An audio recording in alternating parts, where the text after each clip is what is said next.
오늘은 완전한 지혜, 완전한 지혜라는 제목으로 우리 하나님 말씀 함께 나누도록 하겠습니다.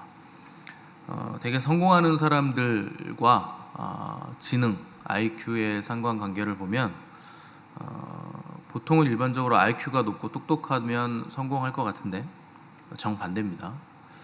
통계적으로 보면 똑똑한 사람이 성공할 확률이 훨씬 더 높다, 실패할 확률이 훨씬 더 높다라는 결과가 있습니다. 왜 그런가? 그러니까 똑똑한 사람들은 자기가 똑똑하다는 걸 알거든요. 그래서 똑똑하는 걸 알기 때문에 그 똑똑함을 자부해서 오히려 그 오만함이 성공의 걸림돌이 된다 하는 것이죠. 근데 영적으로도 마찬가지입니다. 사람이 자기가 똑똑하다고 생각하는 사람일수록 하나님 앞에서는 오히려 더 은혜를 받을 수 없고 오히려 그 똑똑한 것이 하나님 앞에서 거치는 것이 되더라 하는 것이죠. 바울은 그거를 지금 알았다는 겁니다. 하나님의 가장 어리석은 것보다 인간의 가장 똑똑한 것이 더 어리석다. 그러니까 사람이 아무리 똑똑해도 땅에 있는 것으로는 하늘에 있는 것, 발끝도 따라갈 수 없다는 것이죠. 그래서 땅에서 미련해 보이는 것이 하늘에서 가장 지혜롭고 하늘의 방법을 선택하는 것이 이 땅에서 아무리 미련해 보여도 그것이 가장 빠른 길이고 가장 지혜로운 길이고 지름길이라 하는 것을 바울은 알게 된 겁니다. 그래서 바울이 아테네에서 복음을 전할 때는 그 철학자들의 말과 언변으로 자기도 해보려고 복음을 전했는데 열매가 너무나 작았기 때문에 그래서 고린도에서 복음을 전할 때는 내가 사람의 말과 지혜의 아름다움으로 전하지 않기로 작정했고 이제 설득력 있는 논리나 똑똑함이 아니라 성령의 나타나심과 능력으로만 하기로 다짐했다. 그래서 너희들에게 그렇게 전했다 하는 것이고 그렇게 전한 뒤에 성령의 능력이 나타날 때까지 바울은 기다렸다 하는 것입니다.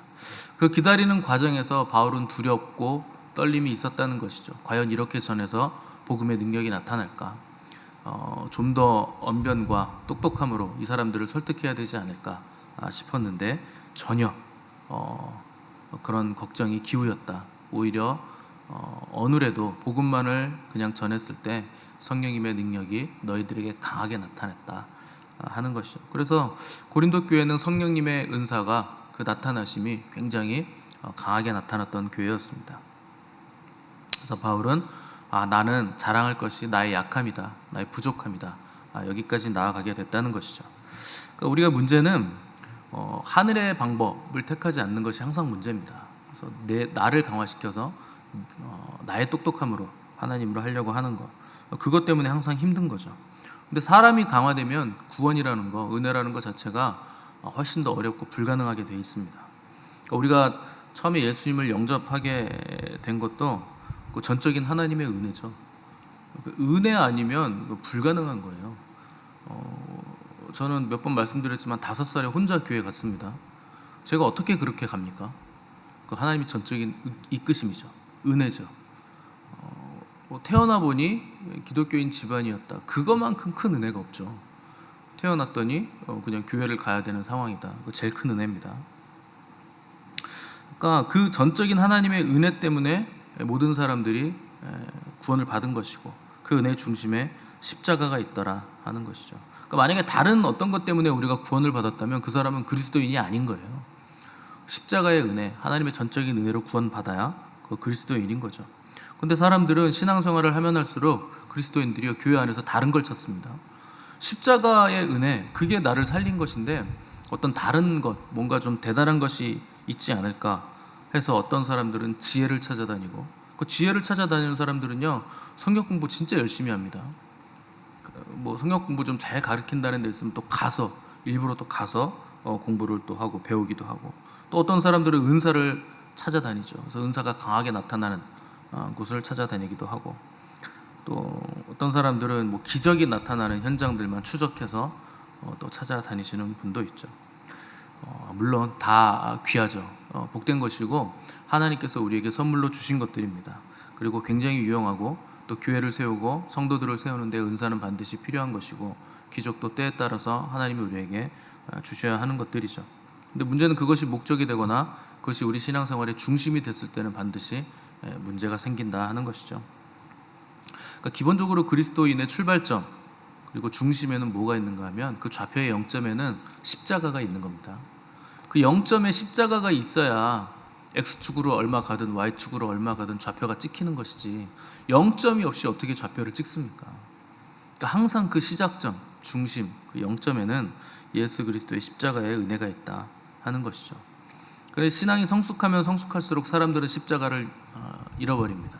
점점 망각하죠. 그래서 뭔가 다른 것, 어떤 것, 십자가를 강화시키는 것이 아니고 나를 강화시키고 다른 어떤 것들을 강화시키려고 한다는 것이죠. 근데 성숙했다고 하는 것은 십자가의 은혜가 더 절실해졌다 하는 뜻입니다. 그리고 십자가의 은혜 없이는 아무것도 할 수 없음을 더 절감하게 됐다 하는 것을 우리가 성숙했다라고 부르는 거죠. 그래서 내가 죄인임을 인정하는 거죠. 십자가라는 것은 모든 사람이 죄인이라 하는 표식입니다. 그래서 성경은 모든 사람이 죄를 범하였음에 하나님의 영광에 이르지 못한다 이렇게 말씀하고 있죠. 그러니까 누구도 죄인 아닌 사람이 없다 하는 것이 십자가죠. 근데 다 죄인인데 왜 어떤 사람은 천국 가고 왜 어떤 사람은 지옥 가는가? 똑같은 죄인이라도 회개해서 용서받은 사람은 천국 갑니다. 근데 회개하지 않은 사람은 용서받지 못했기 때문에 지옥 가는 거죠. 십자가라는 건 모든 사람이 죄인임을 알려주는 동시에 그 어떤 사람이라도 용서받을 수 있다. 십자가 앞에서는 용서받을 수 있다 하는 것을 우리에게 알려주죠.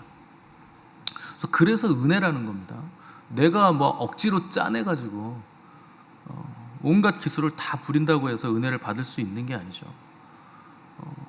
그래서 뭘 복잡하게 해서 은혜를 받으려고 하면 할수록 그 신앙이 이상해지는 거죠.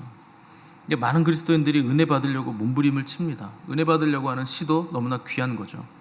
근데 기도원도 가보고 집회도 찾아다니고 영역 있는 목사님에게 찾아가서 안수도 받아보고 하는데 그렇게 해서 은혜 받는 게 아니고 가장 간단한 방법은요, 회개하는 겁니다.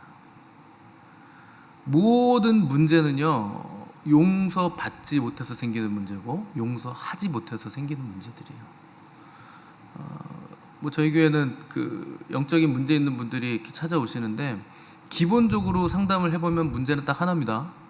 죄를 회개하지 않았거나 나에게 잘못한 사람 용서하지 않았거나, 둘 중에 하나예요. 그러니까 용서함의 문제가 모든 영적인 문제의 근본이죠. 그래서 은혜를 받으려고 하면 기도원 가서 소나무 뿌리 몇 개 뽑고 이렇게 해서 되는 게 아니고 회개함으로 되는 겁니다. 그래서 목사가 왜 있느냐? 성도들이 회개함으로써 하나님의 은혜를 받을 수 있도록 목사가 있는 거예요. 왜냐하면 회개 없이 받는 은혜는 그 진정한 은혜가 될 수 없기 때문에 그렇습니다. 그 죄의 사함, 죄를 회개하는 그 과정 없이 받는 은혜는 반드시 문제가 생기게 돼 있어요. 그래서 목사들이 회개를 시키지 않고 은혜만을 계속 얘기하면 그 이상한 겁니다. 회개 없이 받는 은혜는 가짜예요. 그건 그냥 무슨 상품 같은 겁니다. 사람들한테 이걸 팔아가지고 사람들을 끌어모으려고 하는 것 외에 별다른 시도가 아닌 거예요. 회개 없이 어떻게 은혜를 받습니까? 기본적으로 십자가 앞에서 나의 죄를 보고 회개하고 그래야 하나님의 은혜가 임하는 것이지. 예전에 한국교회는요, 은혜를 엄청나게 하나님 주셨어요. 왜 그런 줄 아십니까?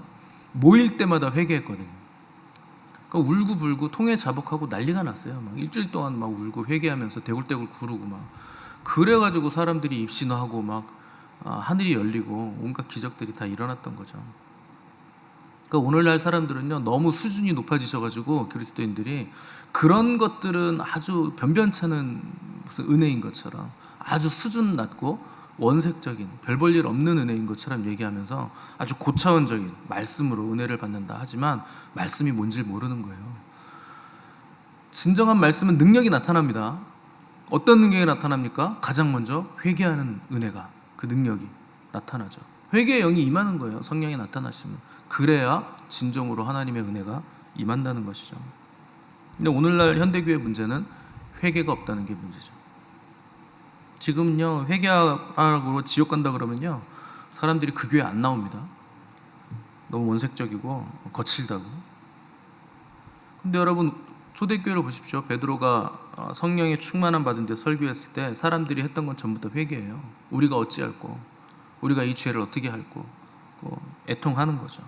그때 영혼의 구원이라는 풍성한 열매들이 맺혀진다는 겁니다. 그러니까 마귀는요, 오늘날 교회에 가라지를 계속 부려요. 회개 없이도 은혜 받을 수 있다. 고급한 은혜가 있다. 뭐 이런 식으로 계속 가라지를 뿌리는 거죠. 여러분, 죄인이 회개도 안 하고 하나님의 은혜를 어떻게 받습니까? 하나님은 죄와는 절대 함께 하실 수 없죠. 죄인의 결과는, 그 회개하지 않은 죄인의 결과는 결국 죽음입니다. 반드시 회개하셔야 돼요. 과정 없는 결과는 없기 때문에. 근데 회개 없이 은혜를 받는다고 자꾸 우기니까 사람들이 교회에 앉아있기는 한데 내가 구원을 받았는지 못 받았는지 헷갈려요. 회개를 안 하니까 그러죠. 그럼 또 목사들은 또 목소리 높이면서 열냅니다. 구원의 확신이 없다고. 뭐 구원의 확신이 무슨 정신 승리입니까? 그렇게 소리 지르면 구원의 확신이 생깁니까? 그렇게 구원받았는지 못 받았는지 고민하는 수준의 사람들은 천국하고 먼 거예요. 그 회개하고 은혜 받은 사람들은 성령님이 오시기 때문에 그 내 안에 성령님의 내주하심 때문에 확신이 있습니다. 알게 돼 있어요. 이 땅에 하나님의 은혜로 구원받지 않은 사람 아무도 없죠. 모두가 은혜 속에서 또 은혜 안에서 살게 돼 있고 회개함을 통해서 하나님의 은혜를 다 받게 돼 있죠. 근데 은혜를 아는 사람이 있고 모르는 사람이 있습니다. 그래서 은혜를 안다. 내가 누구인지 안다는 거예요. 내가 어떤 죄인인지 안다는 거죠. 그리고 회개를 했다는 거죠. 그러니까 감사가 넘치죠. 그 크리스찬들은요, 희한한 사람들이에요. 제대로 된 그리스도인들은 고난이 오고 환난이 오면 하나님을 욕해야 될 것 같은데 오히려 감사합니다. 그게 마귀하고 천사가요, 도대체 이해가 안 되는 부분이에요. 얘네들은 내가 환난을 주고 고난을 주고 계속 찌르는데 왜 그렇게 찌르면 찌를수록 하나님께 더 가까이 가지? 이게 마귀가 이해가 안 되는 거죠. 천사들도 이해가 안 되는 거죠. 어떻게 영적인 우리 같은 그 능력을 가진 천사도 아닌 사람들이, 천사보다 조금 못한 존재들인데 어떻게 순교를 하고 어떻게 하나님을 위해서 목숨을 걸 수가 있는가 하는 것이 도대체 이해가 안 된다는 거죠. 그럼 그게 사랑 때문에 그런 거예요. 회개하여 하나님의 은혜를 받은 사람은 그 은혜가 얼마나 큰지 감격하게 돼 있고 살아도 주를 위해, 죽어도 주를 위해 나는 살겠다 하는 하나님을 향한 그 사랑으로 역사하는 믿음이 있기 때문에 모든 환난을 뚫어내고 고난 가운데서 오히려 더 하나님을 바라보게 되는 놀라운 믿음을 가지게 된다는 것이죠. 예전에 그 아레이 토레이라고 하는 목사님이 계세요. 어떤 한 여인이 그 목사님을 찾아왔습니다. 이 여인이요, 믿음이 좋기를 원해요. 그래서 목사님, 저는요 좀 주님을 화끈하게 믿고 싶어요. 도대체 뜨겁게 믿고 싶은데 잘 안 돼요. 부흥회도 참석해봤고 내가 목사님도 계속 따라다니잖아요. 근데 은혜를 받아보려고 하는데 은혜가 오지 않습니다. 어떻게 하면 좋아요? 좀 화끈하게 은혜 받고 싶습니다.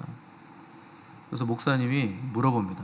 기도를 어떻게 하세요? 그랬더니 기도 제목이 너무 많아요. 이것도 기도 제목이 있고 이거 뭐 남편 뭐 구원, 가족 어쩌고 쭉 얘기를 합니다. 그래서 목사님이 그러지 말고 그 기도는 하나님이 다 들으셨으니까 딱 한 가지 기도해 보세요. 뭘 기도할까요? 그랬더니 나 자신을 알게 해달라고 기도해 보세요. 그랬습니다. 그래서 여인이 그날부터 하나님 나 자신을 알게 해주세요. 나 자신을 알게 해주세요. 똑바로 알게 해주세요. 정직하게 알게 해주세요. 하나님 앞에서 온전하게 내가 누군지 알게 해주세요. 기도를 했습니다. 순종을 잘한 거죠. 그랬더니 하나님께서 응답을 하셨는데 하나님의 그 거룩과 영광 속에서 나타나셨는데 자기의 모습이 그 하나님의 거룩함, 그 영광 앞에서 머리부터 발끝까지 너무나 추하더랍니다. 너무나 더럽고 너무나 추하고 성한 것이 하나도 없어요. 그리고 그 안에 시기와 질투, 욕심, 싸움, 하나님보다 높아지려는 마음, 교만 이런 것들이 그냥 덕지덕지 너무 추해서 볼 수가 없었다 하는 것을 고백을 했습니다.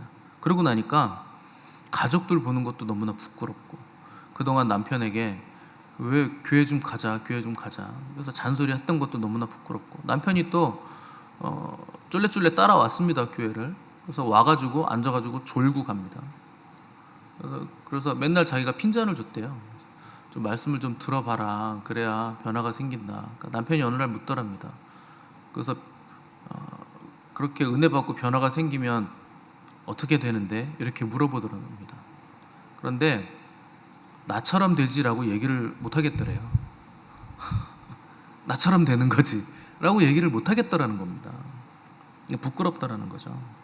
그래서 너무 창피해서 살 수가 없어서 목사님 또 찾아왔어요. 목사님 이러이러한데 어떻게 합니까? 너무 부끄러운데요. 그러면 이렇게 기도해 보세요. 십자가가 뭔지 알게 해주세요. 십자가의 은혜를 알게 해주십시오. 그래서 그 다음부터는 십자가에 대해서 기도를 하게 되는데, 하나님께서 또 이제 그리스도께서 나타나신 거죠. 그 십자가에서 피 흘리시는 모습, 그리고 그분이 그 십자가에서 그 여인에게 이렇게 얘기하더랍니다. 내가 너를 사랑한다. 십자가에 달리신 주님께서. 그때 비로소 이 여인이 충만한 은혜, 화끈한 은혜, 자기가 원하던 그 은혜를 가지게 되고 알게 됐다는 것이죠. 여러분, 우리가 하나님 앞에서 누군지를 알아야 돼요. 누군지 알아야 회개를 할 거 아닙니까? 내가 어디서 구원받았는지, 어떤 상태였는지, 어떤 은혜를 받았는지, 하나님이 이 은혜 주시려고 어떤 대가를 치르셨는지, 그걸 우리가 알아야 된다는 거죠. 그러면 누구 원망할 것도 없어요. 비난할 것도 없어요. 누구를 비방할 자신 같은 게 아예 없는 겁니다.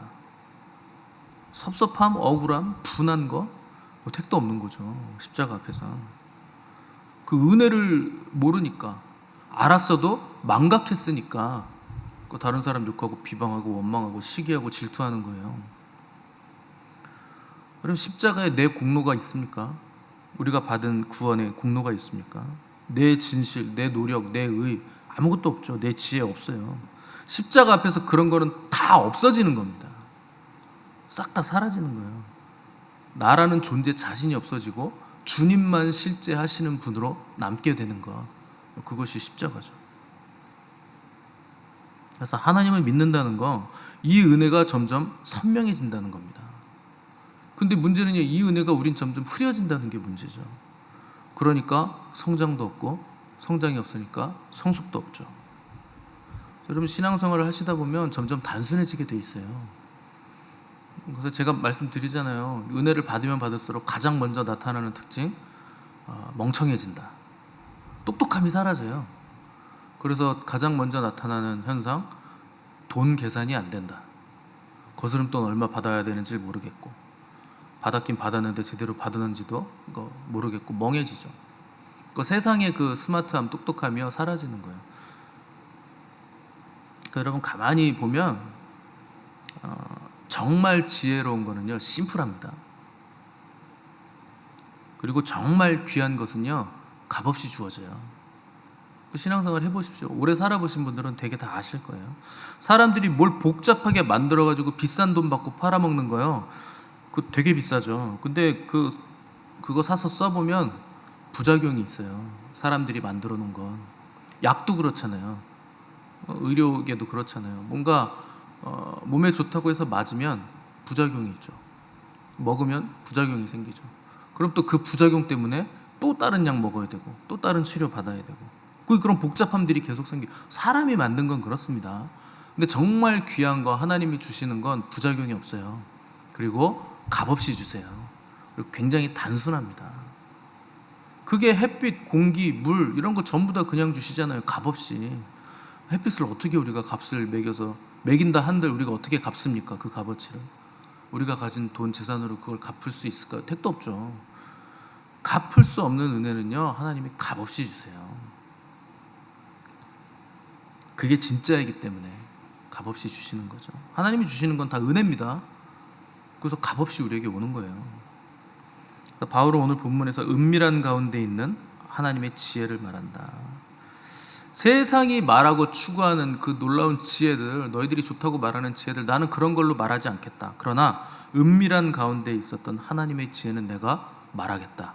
이렇게 얘기하는 거죠. 그 지혜가 뭘까요? 바로 예수 그리스도. 그분이 은밀한 가운데 감추어져 있었던 하나님의 놀라운 지혜, 예수 그리스도죠. 어떤 지혜든지 그 지혜가 정말 지혜가 되려면, 정말 참된 지혜가 되려면 그 지혜는요 반드시 인간의 가장 심각한 문제, 죄와 죽음의 문제를 해결해 줘야 돼요. 그 지혜가 정말 지혜가 되려면 인간의 문제를 해결해 줄 수 있어야 되는데, 인간의 문제는 딱 하나밖에 없습니다. 근본적인 문제, 죄 문제죠. 왜 병에 듭니까? 죄 때문에 병이 들어온 거죠. 왜 죽습니까? 결국 죄 때문에 죽게 된 거죠. 왜 아프고 힘듭니까? 왜 고난이 옵니까? 죄가 우리를 아프게 만들고 고난을 가져왔다는 거죠. 그래서 정말 그게 지혜라면 이 죄 문제 반드시 해결해 줘야 되고, 죄로 인해 들어온 죽음의 문제를 반드시 넘어갈 수 있도록 해주는 게 정말 지혜라는 거죠. 그런 지혜가 아닌 지혜들은요, 아무런 가치가 없는 거예요. 그건 다 그냥 단편적으로 때우기만 하는 지혜들이죠. 근본적으로 죄 문제를 해결하지 못하는 지혜는 세상 지혜라 이렇게 부르는 것이고, 그건 그냥 임시 변통이고 때우기만 하는 지혜들이죠. 여기 때우면 저기가 또 터지고, 저기 때우면 이쪽이 또 터지는 지혜들이죠. 그래서 근본적인 지혜, 가장 은밀한 감추어졌던 지혜는 우리 구주 예수 그리스도, 그분의 십자가, 그것이 우리의 가장 절대적인 지혜, 완전한 지혜가 된다는 겁니다. 그래서 예수 그리스도만이 죄와 죽음을 넘어 하나님께로 가는 유일한 길이고 문이죠. 이 길 외에 다른 길로는 죽음을 넘어갈 방법이 없습니다. 그래서 이 길, 이 문 외에 다른 길과 문으로 가는 건 다 절도요, 강도라. 주님이 이렇게 말씀하신 거죠. 마귀는 자꾸요, 다른 길이 있다고 얘기합니다. 근데 마귀의 목적, 세상에 우리에게 속삭이는 목적은 하나예요. 죽이고 멸망시키려고 오는 거예요. 괴롭게 만들고 힘들게 만들어서 결국 자폭하게 만드는 거죠. 야, 그렇게 사느니 그냥 죽어라. 그 자살하시는 분들은요, 되게 이런 음성 듣고 죽습니다. 그 마귀의 속삭임이 계속 온다는 거죠. 군대에서 제일 맥 빠지는 일이요, 삽질시키는 거예요. 군대는요, 사람 노는 꼴을 못 보는 데예요. 그래서 할 일이 없으면요, 삽질이라도 시킵니다. 일과 시간을. 그래서 기껏 삽질해가지고요, 여기 있는 언덕 다 파내가지고 평평하게 만들잖아요. 다음날 되면요, 그 파낸 걸요 다시 올려가지고 또 언덕을 만들으라 그래요. 하염없이 그냥 할 일 없이 계속 삽질만 시키는 거죠. 왜요? 놀리면 안 되니까, 군인들은.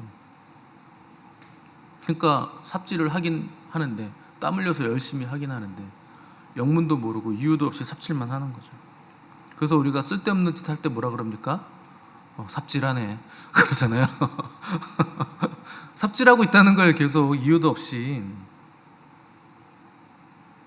여러분, 교회 안에서요, 그리스도인들이요, 이유도 모르고 영문도 모르는 채 삽질하시는 분들 되게 많습니다. 그냥 삽질만 하고 있는 거예요. 땀 흘리고 있는 거예요.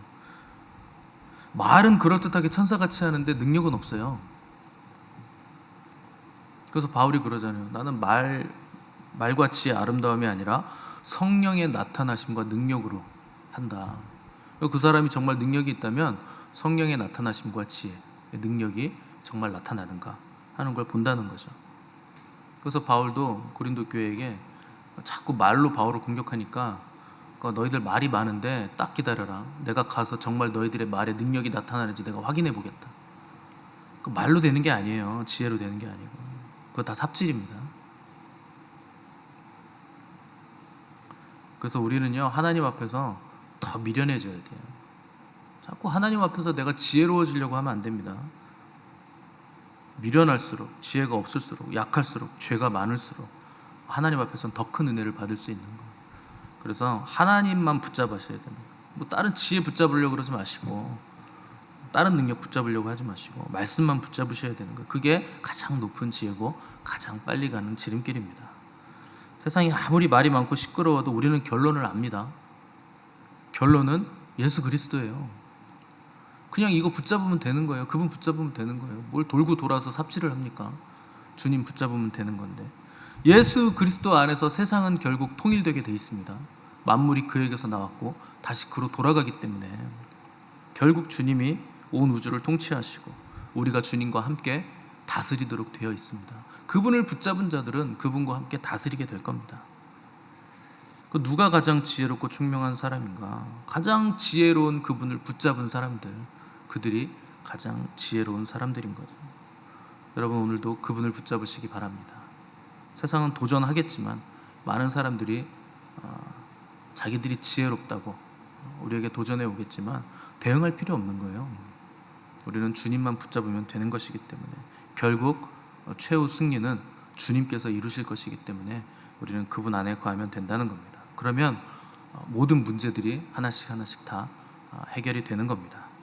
그래서 오늘도 주님의 말씀과 주님의 십자가, 그분을 붙잡으심으로 그 은혜의 풍성함을 경험하시고 죄와 죽음을 넘어 오늘도 영원을 살아가시는 복된 삶을 사시기를 간절히 바랍니다. 함께 기도하겠습니다.